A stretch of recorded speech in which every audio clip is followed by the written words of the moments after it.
आशीर्वाद दास विजु छात्र जनता दल साधारण संपादक। देखु ए सरकार हूँ दुर्नीतिग्रस्त सरकार, ए सरकार हूँ गणदुष्कर्मकारी सरकार।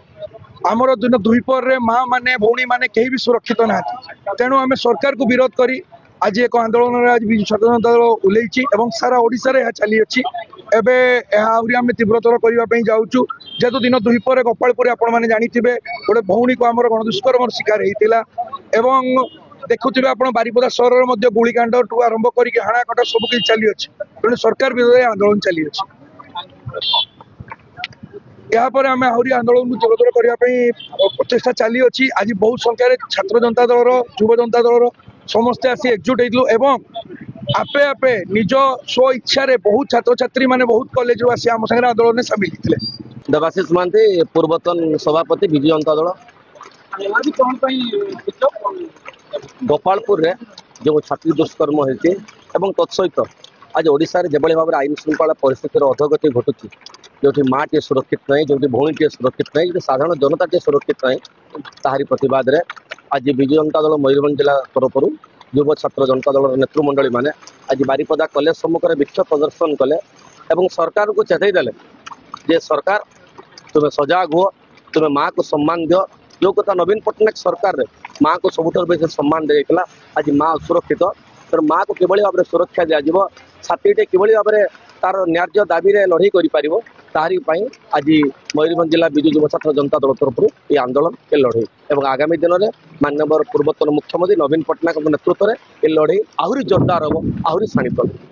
जितेंद्र महांती पूर्वतन उपनगर आज बंद दाबी समस्ते जानते जेहेतु महिला मान असम्मान होची, अणदेखा होची, अवहेलित करा जाउची, बीच रास्ता रे भुजाली खंडा चलुची, गुलिकांड चलुची।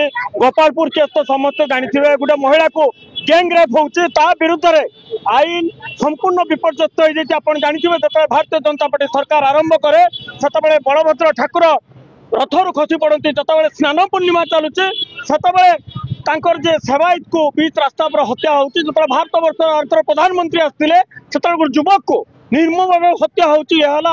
भारतीय जनता पार्टी गोटे वर्ष पूर्ति पालन कर जापर किए कौन कर 35 वर्ष शासन 90 रु जब आम 24 वर्ष को हिसाब कर 35 वर्ष शासन ने विजु पट्टनायक आरंभ कर सुपुत्र नवीन पट्टनायक महिला मान सशक्त करते जो तैयारी करते महिला मानकर मूलदुआ आज महिला मान संपूर्ण भाव विध्वस्त कर जो गोटे वर्ष सरकार। तेणु मुझे चाहिए आईन संख्या जो विपर्यस्त अच्छे ता विरुद्ध जब प्रशासन ठीक भाव सरकार कार्य न करे ताले विजु छात्र जनता विजु युव जनता मयूरभंज नुहे, कारण ये चारिआडे ये लड़ाई हम आम संकीर्णता मनोभाव रखेनि।